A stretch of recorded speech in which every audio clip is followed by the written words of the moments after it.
Hello everybody and welcome back to another tier list on the channel. Now in this tier list we'll be ranking football's best wingers. We're going through S, A, B, C and D currently. We'll go through about 28 players.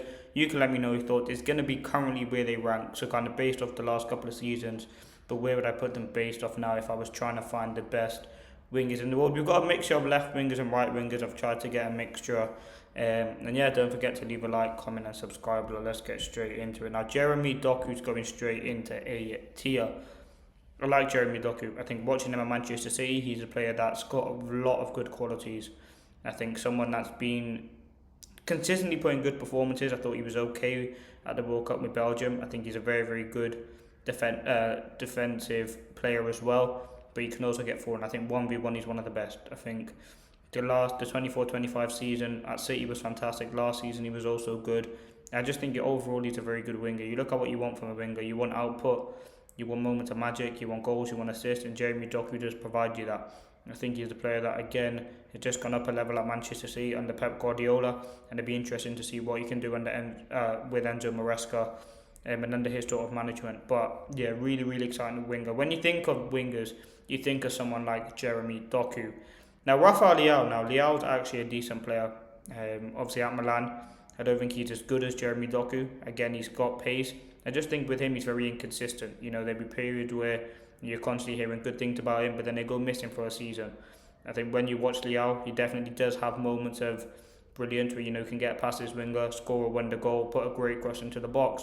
But I just don't think that happens enough, and I think he is quite inconsistent.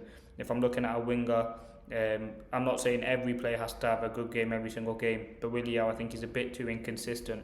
So I'm going to put him in B.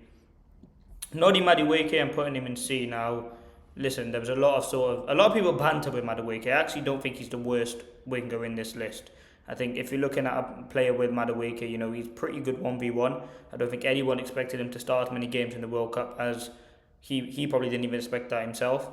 Obviously, Saka's injury probably helped him in that aspect. I think he's a decent winger. I don't think he's anything better than that.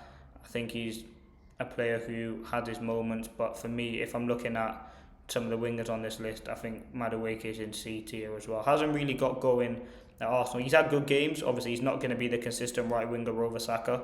There's been times where he's drifted out to the left-hand side. I think Madueke is a decent winger.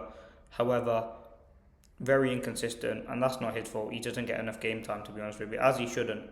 Savinho, he's going to be again C tier. Again, with Savinho, I think he's still only like 21, 22. Obviously, come through at City. Last season, didn't really get many opportunities. He's a winger who has been linked with many moves away, the main one being to Spurs. I think if you're looking at a winger that's got pace, that's got quality, yes, he's got potential still. However, I think he's definitely someone who City should probably be looking to sell. I think his time at City, you can just tell he's not in Manchester City's plans. You have players like Cherki, who's not the most natural right winger playing on that side. You have Foden. He's getting cameos here and there. He's not wanted by City. For the better of his career, he should move. I think Spurs would actually be a pretty good move for him. There wouldn't be that much pressure on him. He'd be a decent winger. There wouldn't be, like I said, as much pressure. And I think he'd actually thrive in an environment like that. Bukayo Saka is an A tier winger. I know Arsenal fans. I've seen many Arsenal fans putting in flipping Messi debates, saying that he's sort of better than Gareth Bale, which is just ludicrous. But I think Saka's a very good winger. You look at his time at Arsenal, coming through as a left back, left wing back, then went to the left hand side, then cemented himself as a winger for Arsenal over the last few years. Very, very good player. Has been coming off quite a few injuries over the last couple of years. But I still think Bukayo Saka is still a very good player. If you're looking at, left foot, right foot, can score a wonder goal, can go on the outside, work rate. Yeah, I think he's a really, really good player. And I really do like Bukayo Saka. And again, if he can stay fit, he's Arsenal's starting winger, he's England's starting winger. I think, yeah, and again, he's been around for a very, very long time, but he is still only 24 years of age. So if Arsenal are going to be looking to win a Premier League, again, a Champions League, Saka's going to have to stay fit, and I'm sure he'll be a key component of that team. Then you have Bradley Barcola. Now, Barcola for me is B. I think he's still early in his career. Hasn't played as much games as a Saka or a Doku. I like Barcola. I think he's a good player. I think you're looking at a winger there who frightening pace, can get in behind, defends well. You know, when you watch him for PSG, he does look very good. Had a decent World Cup. I think for him to go to the next level, he probably just has to work on his finishing. And I know that gets said a lot, but it's true. Sometimes in front of goal, he is a bit rash and does make poor decisions. But overall, I think Barcola has that potential. And if he gets that move to Liverpool or a different club, whether that's Arsenal, I'm sure he thrive, because I think he needs to be playing regular game time. You know, at PSG, he's competing with Kvaratskhelia and Doué, which, quite frank, is an impossible task to get in over them. The minutes that he's getting 25-minute cameos, he might start one game and then be on the bench for the next one. So I think, which is valid, but for him, for the better of his career, I think he should probably leave PSG. And I think that Liverpool move, as I said, would be very good for him, whether that's on the right, whether that's on the left, playing consistent games. You don't spend that sort of money on Barcola for him to be on the bench. So I actually think it'd be a decent signing for them, and he'd go straight into that team. Bryan Mbeumo, if I'm being honest, is also... Listen, people might go mad, but I'm putting him in A. The reason why I'm putting him in A, to score 20 goals for Brentford, I know not many players have done that. I think it's Thiago, Wissa and Ivan Toney and Mbeumo. So only 4 players in the history have scored 20 goals for Brentford. I think his season at United was good, wasn't anything class. I think if you're looking at a winger that towards the end of the season was playing with a lack of confidence, you would have Bryan Mbeumo. I like Mbeumo. This is not the United bias. I honestly do think he's a very, very good player, and hopefully he does prove me right and has a very, very good season. I really do think he's a very good winger, and again, I think he's got pace, he's got quality, he's got work rate, can score a goal, can play in the striker position, very good penalty taker. I know a lot of people are probably going to be on to me for that one, but I do think Mbeumo's a really, really good player, and the best is still yet to come, I think, in a Manchester United shirt. But to score 20 goals for Brentford, you genuinely have to be a ridiculously talented player, and that's what I think Mbeumo is. We have our first D tier for Pedro Neto. I was going to put him in C, but I've actually put him in D. I think the only thing Pedro Neto's got is actually pace. Whenever I watch him, he's so frustrating to watch. You know, his end product's never really there. Doesn't seem to be playing with confidence. As I said, it's got pace, but it's just not really a great winger. Chelsea's spent a lot of money on him, and he's effectively going to be replaced. If you're looking at his starting position next season, it's looking like he's going to be on the bench for Chelsea. Now, obviously, things may change. He probably will start games depending on injuries. However, I do think at best he's a Chelsea bench player. I think you look at the attack, they've got Rodgers, they've got Cole Palmer, they bought Kenda who can play in that position. They've got João Pedro who can play in and behind the striker. This could be wrong, but I do think he will be on the bench for a lot of the games. But again, he's a hard-working player, so he very well might be in the team. Garnacho can join him also in D. I think Garnacho's career sort of, like, he come through United Academy, had a good few seasons in the first team, 22, 23, I think it was, definitely 23, 24. And the 24-25 season just went downhill, 25-26 downhill. Let's see what happens in the 26-27 season. He's still 22 years of age, but the ego that he has is not helping him. Bro thinks he's Ronaldo at like 18 years of age.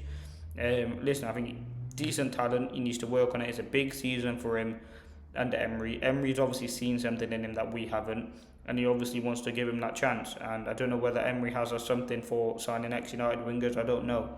But I do think Garnacho is a top player. But as of now, his career's gone downhill massively. Whenever I've watched him for Chelsea, a lot of Chelsea fans are frustrated, and it just tells you they spent 40 million on him just to get rid of him in the first season.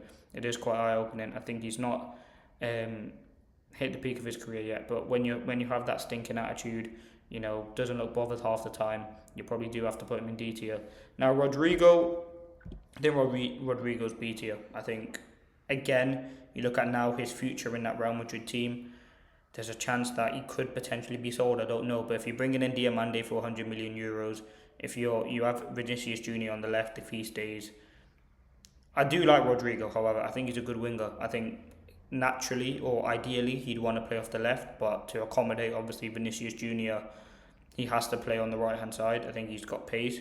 I always remember his performance against, was it Chelsea? Yeah, Chelsea, when he scored those goals. I think he is actually a decent winger. Haven't seen much of him in a while, obviously because he got the ACL injury, but I think he's a very good player, and yeah, Real Madrid have a super talent there. Vinicius Junior is the first S. I think Vinicius Junior is a very, very good winger. I think you're looking at him he might not defend, but the system at Real Madrid doesn't kind of require him to defend.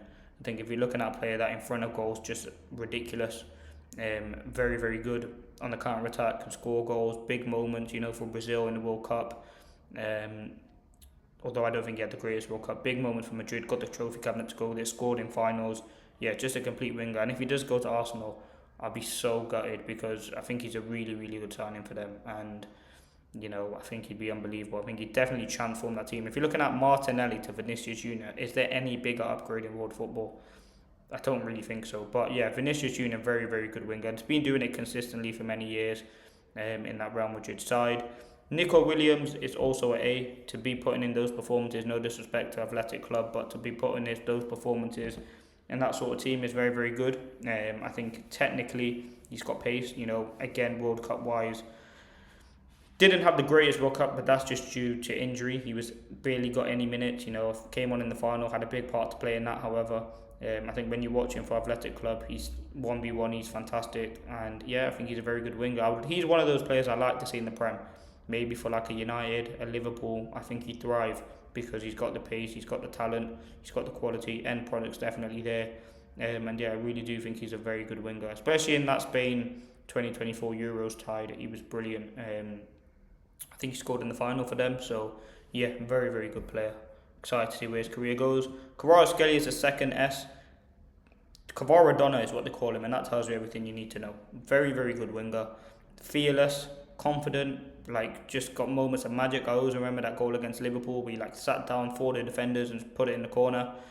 Consistently very good for PSG. And again, there was a lot of talks when he left Napoli, would he come to the Premier League at that sort of age? But no, he went to PSG and his performances have just gone to another level.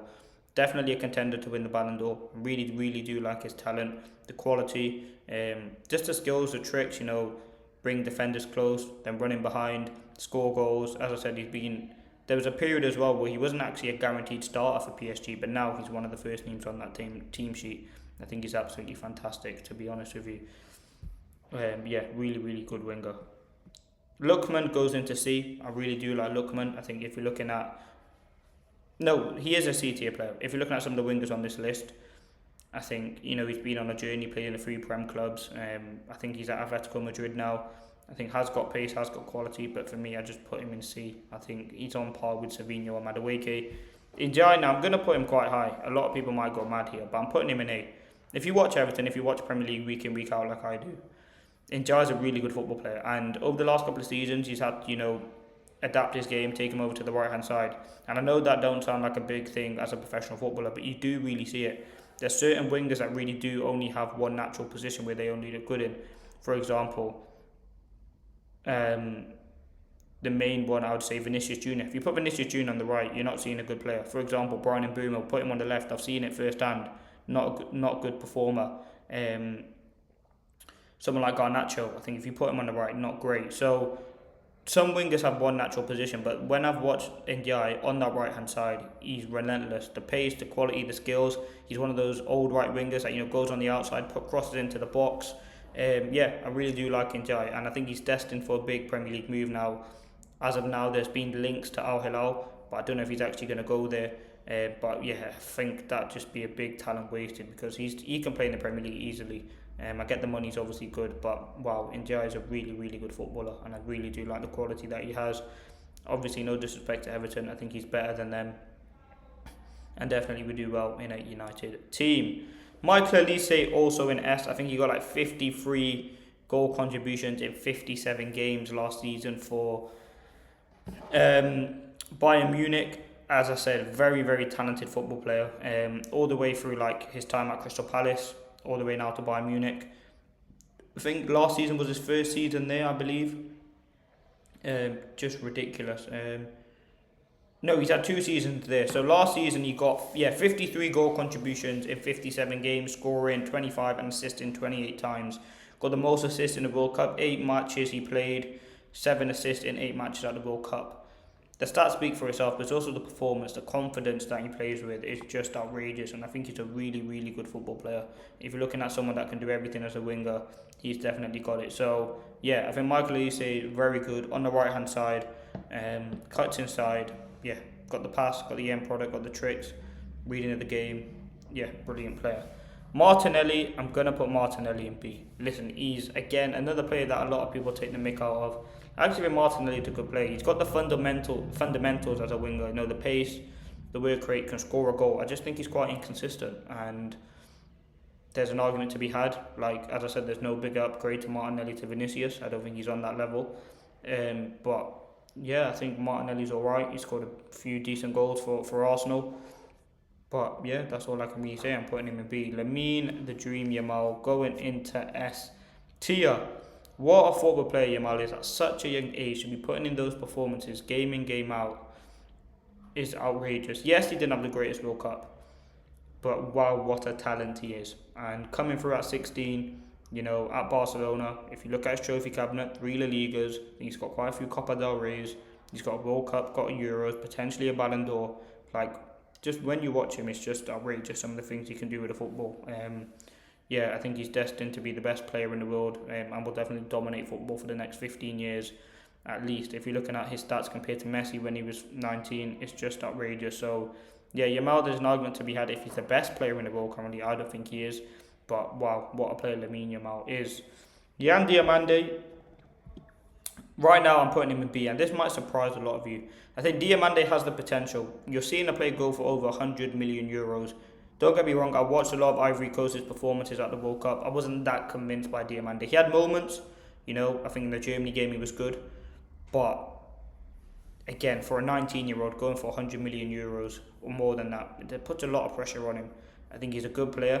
I think it'd be interesting to see how his career goes now the next couple of years, being at Real Madrid. Will he be starting every single game? How will that go? It's a different sort of kettle of fish at Madrid.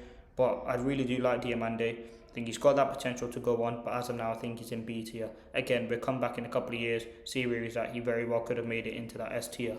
Heung-min Son right now, probably have to put him in B tier. Like, Son was one of the best strikers, wingers in the Premier League. Like, the duo that he formed with Harry, or the partnership, sorry, he formed with Harry Kane, and the duo that they became, they were really, really good together. And Son was one of those, you know, great guys, but very good footballer, and multiple goals he scored for Spurs. It was great to see him win a trophy for them after all those years of loyalty at the club.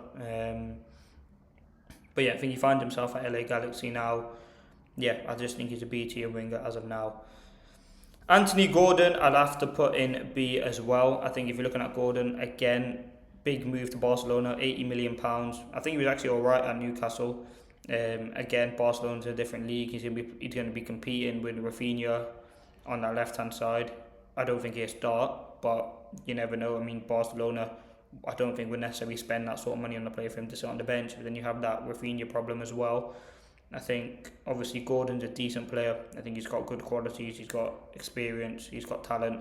Let's see what he does at Barcelona. I don't think he's the most prolific winger. I think at times he's very inconsistent, sloppy in front of goal. But yeah, I'd put him in B. Jamie Gittins is D. I mean, it seems like I have a thing against Chelsea, but listen, Jamie Gittins is a D tier football player. Every time I watch Chelsea and every time I've watched Gittins, he doesn't look that great now. I believe he is still quite young. Chelsea did invest a lot of money in him. I just don't think he's all that, to be honest with you. It wouldn't surprise me if Chelsea sold him probably next season, cashed in on him. I just think that's the way Chelsea operate. And as I said, I won't be surprised if they do sell him. I just don't think he's had a great time there. I think he came in from Dortmund. Yeah, just D tier really. Luis Diaz is A. Now, I've always liked Luis Diaz. Liverpool picked him up for £40 million from Porto, and then they obviously sold him to Bayern Munich this season. Really, really good player, really good winger. You know, pace, quality, goals, big goals as well.